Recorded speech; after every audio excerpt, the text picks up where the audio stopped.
Alright, this is Marcus the Mobile Mechanic. Y'all know what's going on. If y'all don't, you're gonna learn today. Today we got a 2002 Ford Windstar with a fucking LX. It's got the stupid ass radiator issue. Fucking Windstar LX. Alright, so there are no videos on YouTube in order to do this one, so I'm gonna give you a walkthrough on it. Alright. This panel sit right here. Boom, you got 1, 2, 3 pop that out, slide these back to get it out of that groove. All right, boom, set that off to the side. Then you're gonna have this wire harness that's gonna sit on the inside. You literally just grab a tool like this and just pop it off, set it up to the top for the air box. 10 millimeter for the battery. Take the battery out. Boom, you're gonna have two 10 millimeters up under there.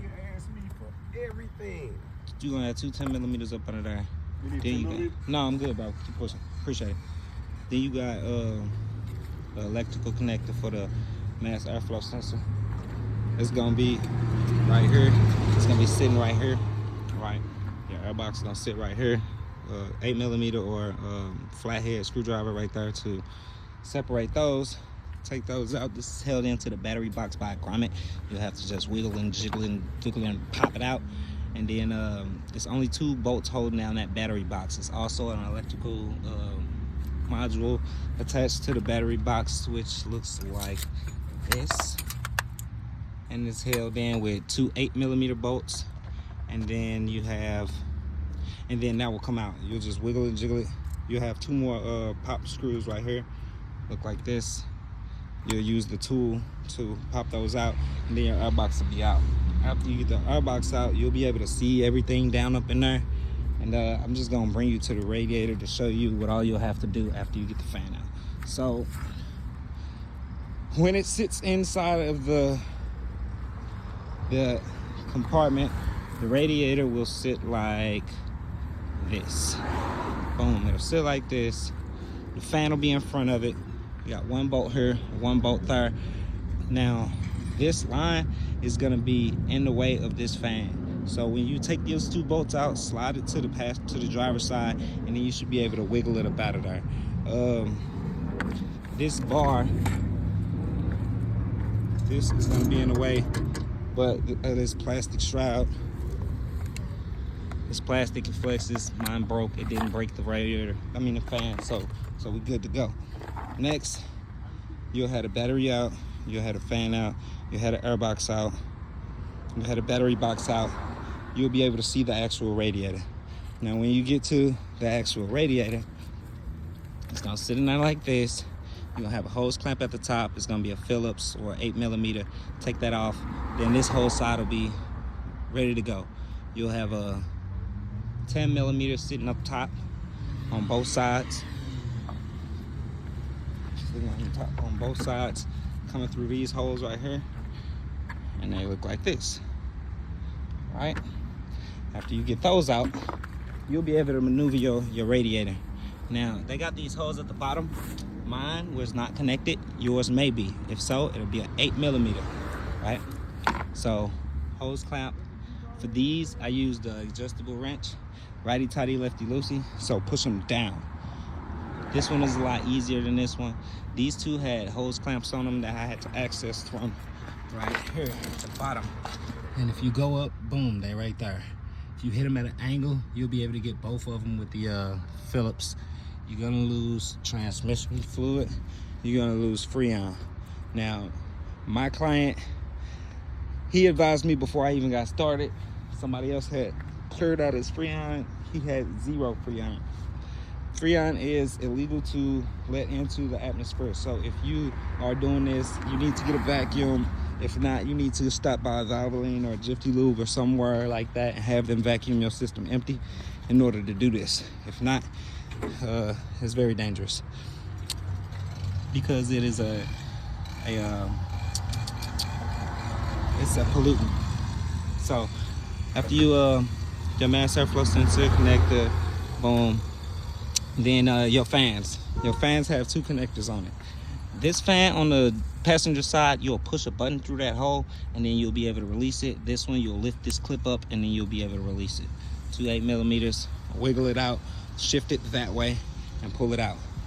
Now, there's multiple ways you can do this. If you don't do this condenser line out here so that you can move it up, you may be able to force everything down because it's a nice little gap down there. You might be able to get everything through the bottom.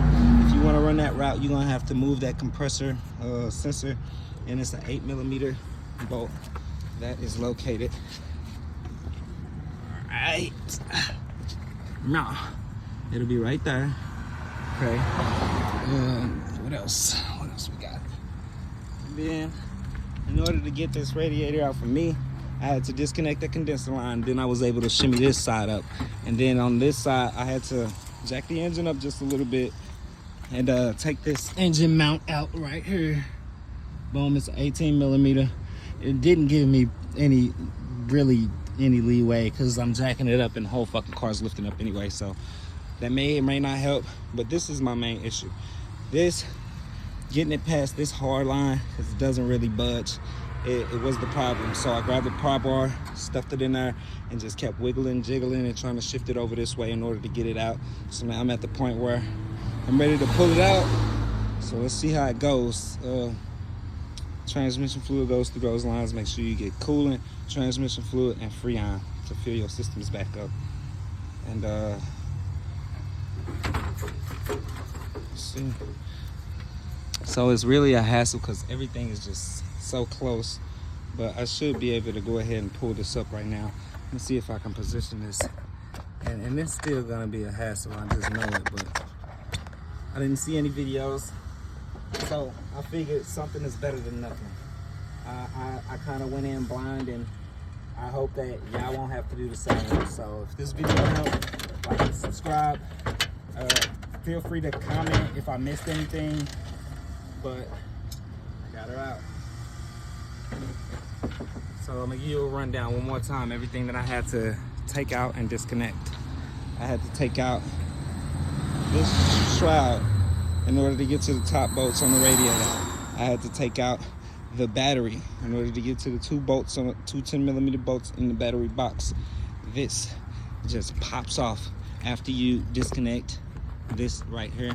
Just pull that tab forward and then it'll disconnect, and you're not gonna have enough leeway in order to shimmy that out without doing this flathead and scrunching that out the way and wiggling that out. You wiggle that out, disconnect that sensor. The sensor is gonna wrap around back and it's gonna come to right here. Just push this button right here and then disconnect that sensor. All right, at that point you'll be able to see the fans. Disconnect the two fans, push this button, lift this tab, bloop bloop, 8mm, shift it to the driver's side. If you shift it to the driver's side, you pull it up. You're gonna have to cock it and wiggle it up out of there. After you get that out, you'll be able to see the radiator.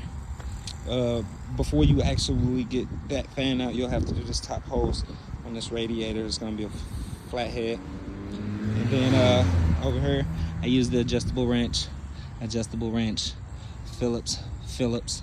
Lean the radiator forward after you take these two 10mm bolts out, and then just get the wiggling, jiggling.